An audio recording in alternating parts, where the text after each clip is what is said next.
Welcome to study zone PC point में आपका स्वागत है। दोस्तों 26 नवंबर 2021 से जितने महत्वपूर्ण क्वेश्चन बन सकते हैं उन सभी क्वेश्चनों को मैंने लिया है जो परीक्षा की दृष्टि से अति महत्वपूर्ण है और आने वाले आपके परीक्षाओं में भी दिखाई पड़ेंगे। तो दोस्तों वीडियो को शुरू से अंत तक देखा करें। दोस्तों जिन व्यक्तियों ने अभी तक मेरे चैनल को सब्सक्राइब नहीं किया है उन दोस्तों से विनम्र निवेदन है कि वे चैनल को सब्सक्राइब कर दें और अपने कम से कम 5 गरीब साथियों को यह वीडियो शेयर करें। दोस्तों सब्सक्राइब का बटन रेड बटन है, रेड बटन पर क्लिक करें और बगल वाली बेल आइकन पर क्लिक करें जिससे मेरे आने वाले तमाम वीडियो का नोटिफिकेशन मिल सके। फर्स्ट क्वेश्चन, हाल में एशिया के सबसे अमीर व्यक्ति कौन बने? निम्न ऑप्शनों में ऑप्शन बी इस प्रश्न का सही उत्तर है गौतम अदानी। अदानी समूह के चेयरमैन गौतम अदानी ने रिलायंस इंडस्ट्री के प्रमुख मुकेश अंबानी को पछाड़कर एशिया के सबसे अमीर व्यक्ति बन गए। अंबानी 2008 में पहली बार एशिया के सबसे अमीर व्यक्ति बने थे। पहली बार यह हुआ कि उनसे यह ताज छिना। यह उलटफेर रिलायंस इंडस्ट्रीज के शेयरों में तेजी से हुआ। सऊदी अरामको से सौदा टूटने के बाद से बुधवार को लगातार तीसरे दिन रिलायंस के शेयर में गिरावट रही।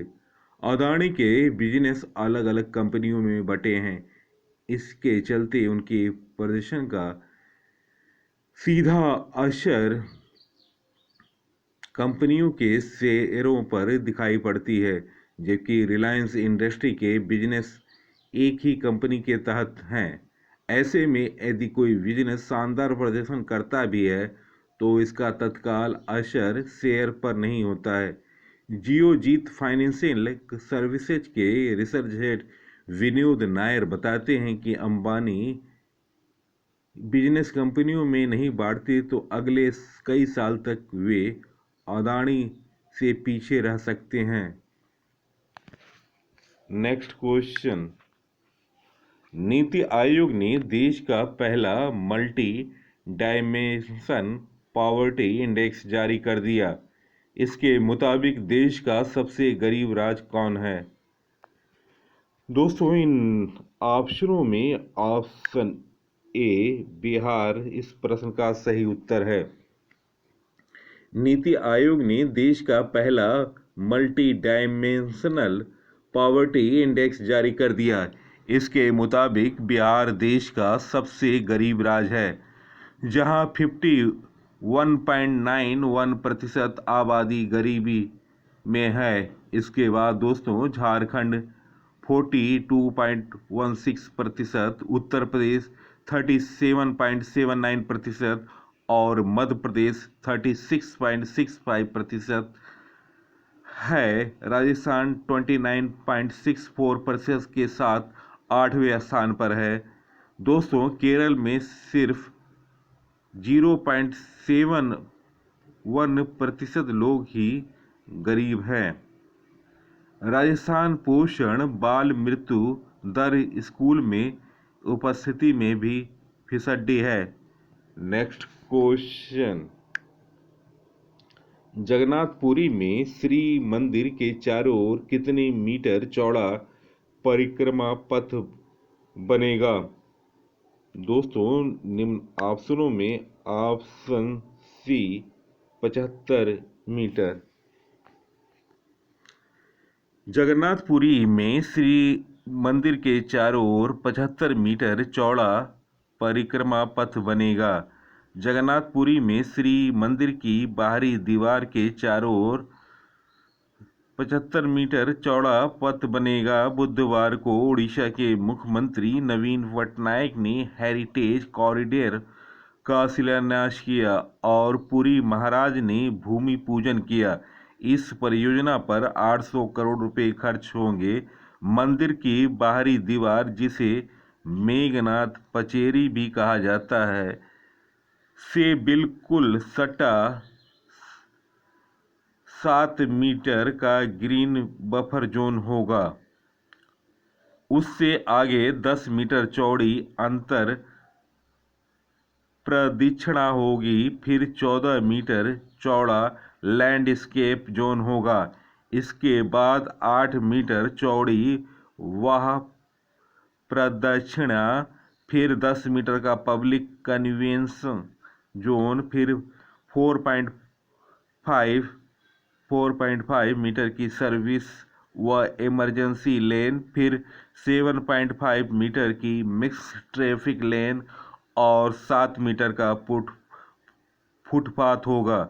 बचे 2.5 मीटर का इस्तेमाल विभिन्न जोनों को बांटने की रेखा व मीडियस बनाने में होगा। इस 75 मीटर के दायरे में आने वाले सभी मठों का पुनर्विकास होगा और इसमें कलिंग शैली का इस्तेमाल होगा।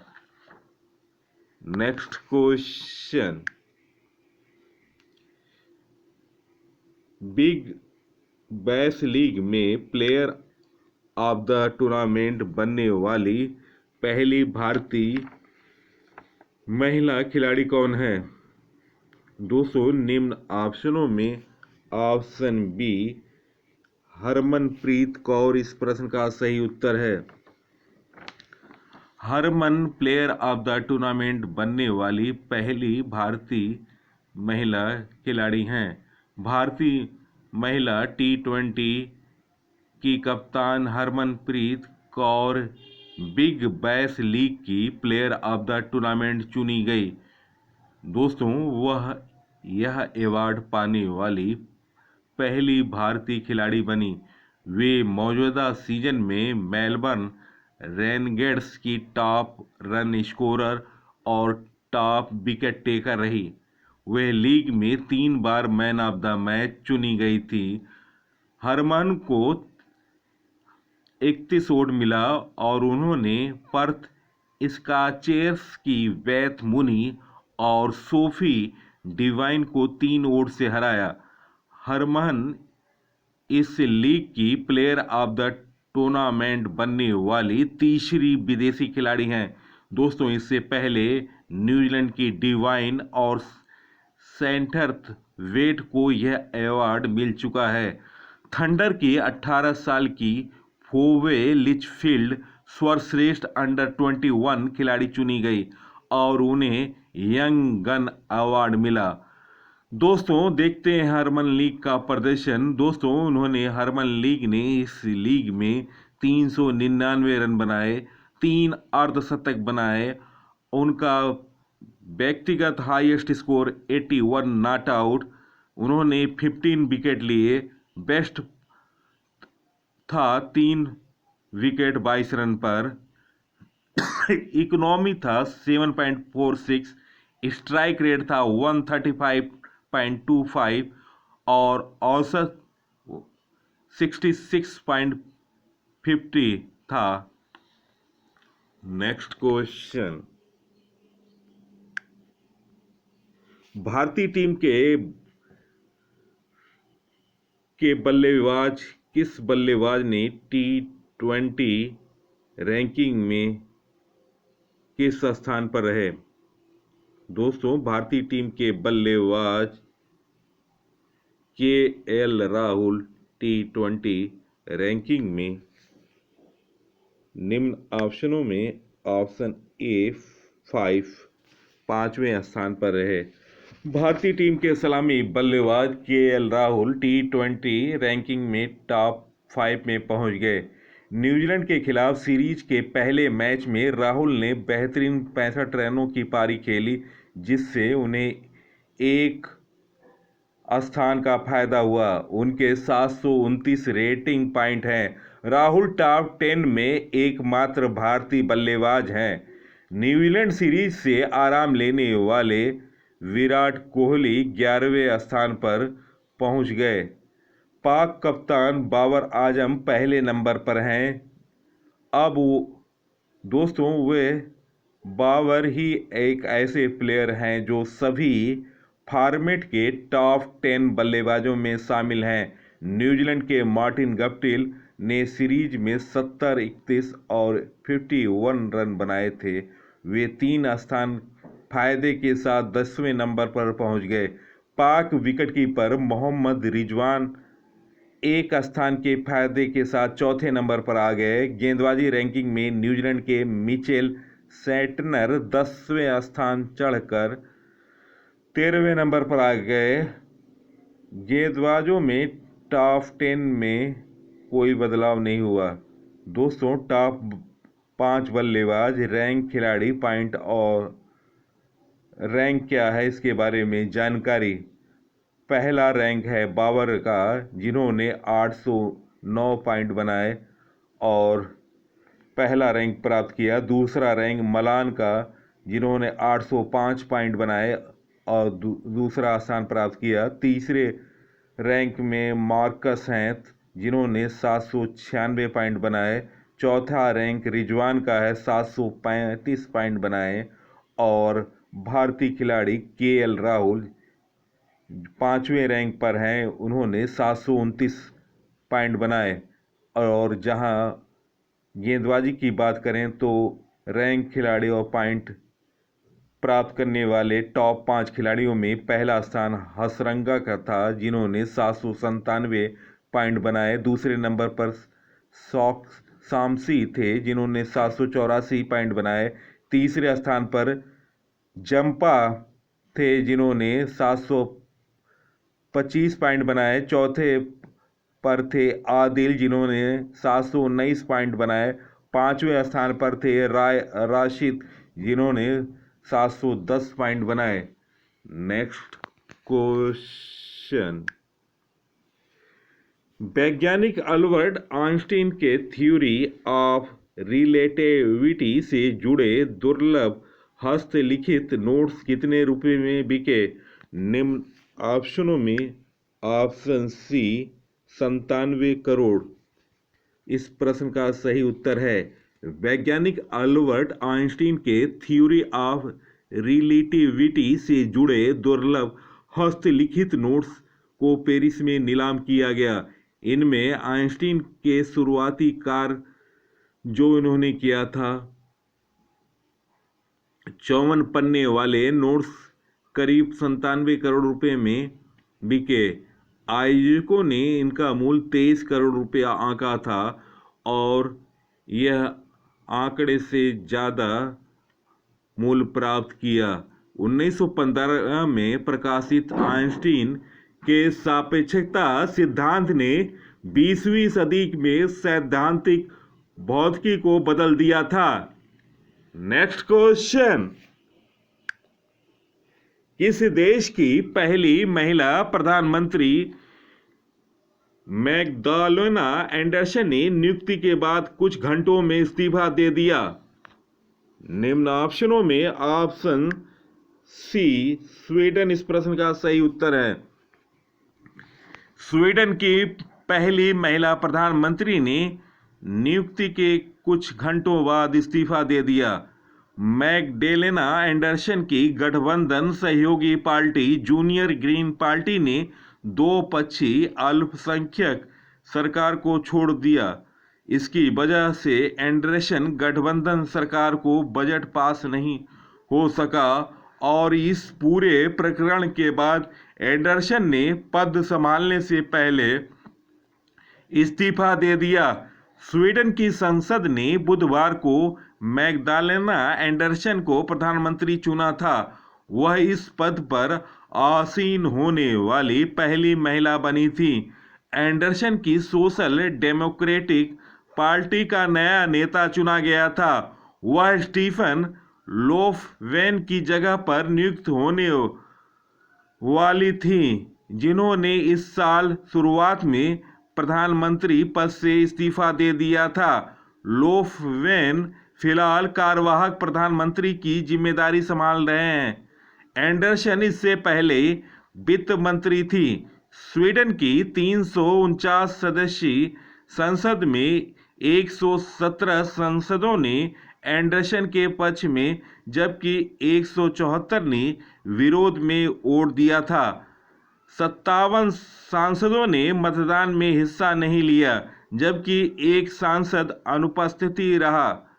कुल मिलाकर 174 सांसदों ने एंडरसन का विरोध में मतदान किया था, लेकिन स्वीडन के संविधान के अनुसार कम से कम 175 सांसद किसी व्यक्ति के खिलाफ नहीं हैं तो उसे प्रधानमंत्री नियुक्त किया जा सकता है। नेक्स्ट क्वेश्चन, किस राज्य की दर्शना राठौर ने राष्ट्रीय स्कीट का खिताब जीता? दोस्तों, निम्न ऑप्शनों में ऑप्शन डी राजस्थान इस प्रश्न का सही उत्तर है। राजस्थान की दर्शना राठौर ने बुधवार को देश की शीर्ष रैंकिंग वाली महिला स्केट निशानेबाज गनमीत शेखे को 50-46 से हराकर पहला राष्ट्रीय स्कीट खिताब जीता। गेनेमेत ने जूनियर वर्ग के फाइनल में उत्तर प्रदेश की अरीना खंग को 50-50 के स्कोर से बराबरी के बाद शूट ऑफ में खिताब जीता। नेक्स्ट क्वेश्चन, अब्दुल्ला हमडोक किस देश के प्रधानमंत्री बने? निम्न ऑप्शनों में ऑप्शन सी इस प्रश्न का सही उत्तर है, सूडान। दोस्तों, सूडान के बारे में जानते हैं। सूडान अफ्रीका महाद्वीप में स्थित है। सूडान की राजधानी खार्तूम है। सूडान की मुद्रा सूडानी पाउंड है।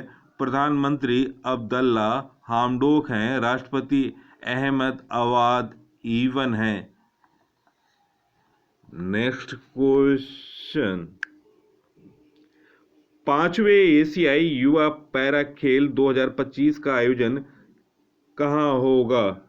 निम्न ऑप्शनों में option D Tashkent Uzbekistan.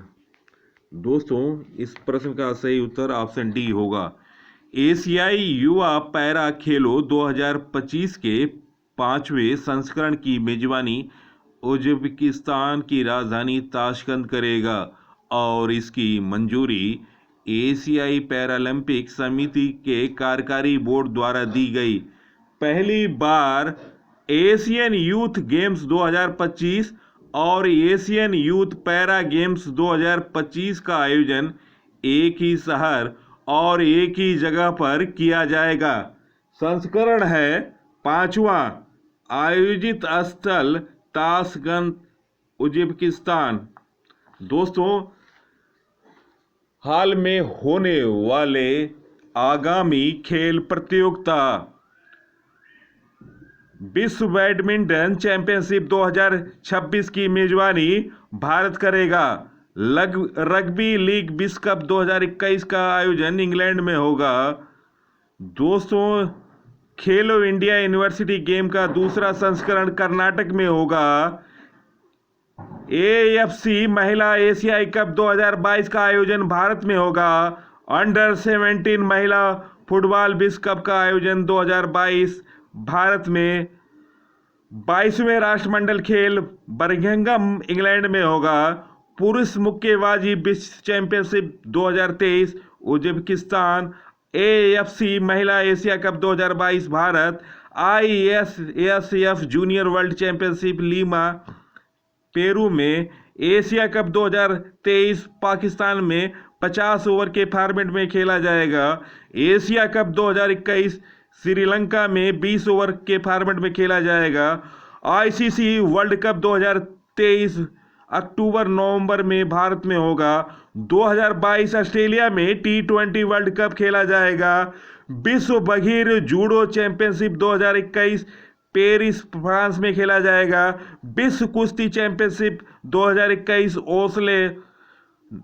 Oslo Norway में खेला जाएगा। युवा विश्व तीरंदाजी चैंपियनशिप पोलैंड में खेला जाएगा। जूनियर विश्व कप हॉकी 2021 भुवनेश्वर में प्रारंभ हो गया। और दोस्तों, भारत की शुरुआत बेहद ही खराब हुई, फ्रांस से 5-4 से मैच हारा। बैडमिंटन टूर्नामेंट फ्रेंच ओपन का आयोजन पेरिस फ्रांस में होगा। एशियाई टेबल टेनिस चैंपियनशिप का आयोजन दोहा कतर में होगा।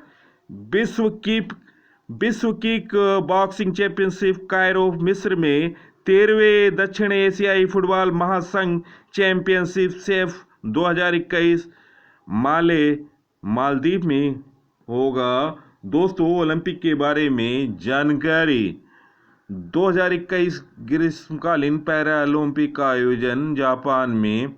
और दोस्तों, 2021 में टोक्यो में ही ग्रीष्मकालीन ओलंपिक का आयोजन किया गया। 2024 का ग्रीष्मकालीन ओलंपिक पेरिस फ्रांस में।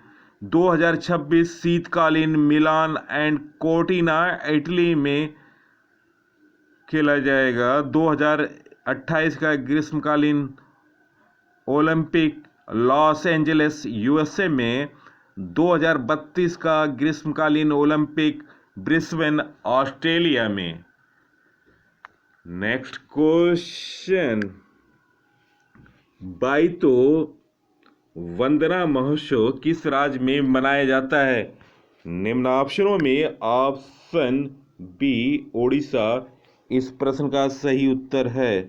कार्तिक पूर्णिमा पर बोईता वंदना के दौरान लोग राज्य के प्राचीन समुद्री इतिहास को चिन्हित करने के लिए कॉक, रंगीन कागज या बरगद के पेड़ की छाल से बनी छोटी नाव पानी में छोड़ते हैं। दोस्तों, उड़ीसा के अन्य लोकप्रिय त्यौहार छऊ महोत्सव, कोणार्क नृत्य महोत्सव, बाली यात्रा, राजा परवा, नुखाई। नेक्स्ट क्वेश्चन, अंतर्राष्ट्रीय एमी पुरस्कार 2021 से किसे सम्मानित किया गया? दोस्तों, निम्न ऑप्शनों में ऑप्शन डी इस प्रश्न का सही उत्तर होगा।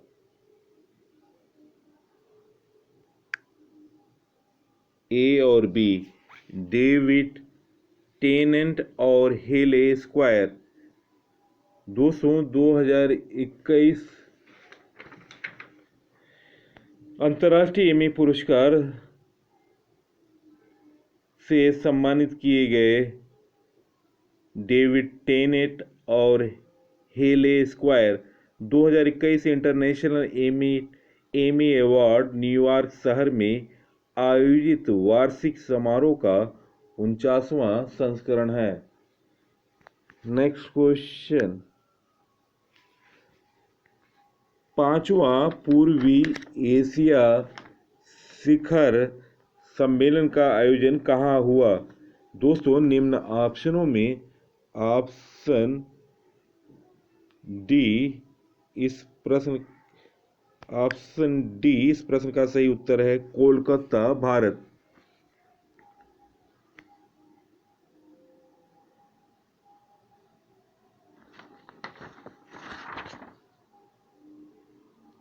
समुद्री सुरक्षा सहयोग पर 5वां पूर्वी एशिया शिखर सम्मेलन कोलकाता में आयोजित किया गया।